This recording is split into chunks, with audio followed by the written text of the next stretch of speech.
రాజన్న సిరిసిల్ల జిల్లా ఎల్లారెడ్డిపేట మండలం సింగారం శివారులోని దర్శవాలి గుట్టపై అక్రమంగా నిర్మించిన షెడ్లను రెవెన్యూ అధికారులు కూల్చివేశారు. పోలీసులు గ్రామంలో గుట్టను ఎవరూ సందర్శించొద్దని 144 సెక్షన్ అమలు చేశారు. అయినప్పటికీ బీజేపీ జిల్లా అధ్యక్షుడు రెడ్డిబోయిన గోపి ఆధ్వర్యంలో దర్శవాలి గుట్టపై పనులను పరిశీలించడానికి పెద్ద ఎత్తున బీజేపీ నాయకులు చేరుకున్నారు. దీంతో గ్రామస్తులు మా ఊళ్లోకి రావద్దంటూ ఆందోళనకు దిగారు. గ్రామంలో ఉద్రిక్తత పరిస్థితులు నెలకొన్నాయి. గ్రామ శివారులోని ఎల్లమ్మ దేవాలయం వద్ద ఆందోళనకు దిగిన బీజేపీ నాయకులను పోలీసులు అరెస్టు చేసి ఎల్లారెడ్డిపేట పోలీస్ స్టేషన్ కు తరలించారు.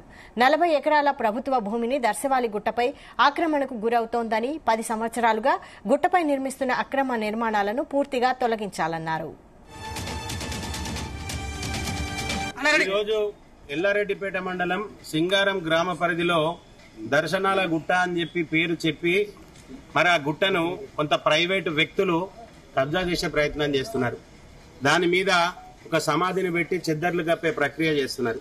మరి ఆ 40 ఎకరాల భూమి రెవెన్యూ భూమా, ఫారెస్ట్ భూమా అని చెప్పే పరిస్థితులు ఎవరు లేరు. ఈ రోజు గత 10-15 సంవత్సరాల నుండి అక్కడ అభివృద్ధి పేరు మీద రోడ్లు పోస్తున్నారు, బ్లాస్టింగ్లు చేస్తున్నారు. అక్కడ నిర్మాణాలు, పర్మనెంట్ నిర్మాణాలు జరుగుతున్నాయి. మరి వాటిలో భాగంగా వాటిని పరిశీలన చేస్తాం.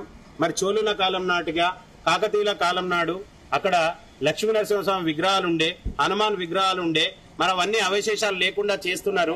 మరి వాటిని సందర్శిద్దామని ఈ రోజు మేము దర్శనాల గుట్ట సందర్శన కార్యక్రమం ఎల్లారెడ్డిపేట మండల శాఖ ఆధ్వర్యంలో పెట్టుకోవడం జరిగింది.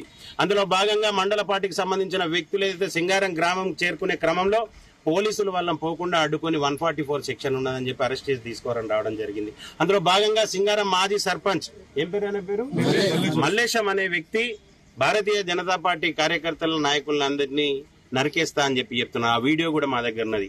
మరి ఈ రకంగా అక్కడ ఆ వ్యవహారాన్ని ఎవరు ప్రోద్బలంతో నడుపుతూ ఉన్నారు. నిన్నగాక మొన్న 10-15 వేల మందితో అక్కడ పెద్ద కార్యక్రమం జరిగింది. ఆనాడు లేని 144 సెక్షన్ ఈనాడు ఎందుకు వచ్చింది అని అడుగుతున్నాం.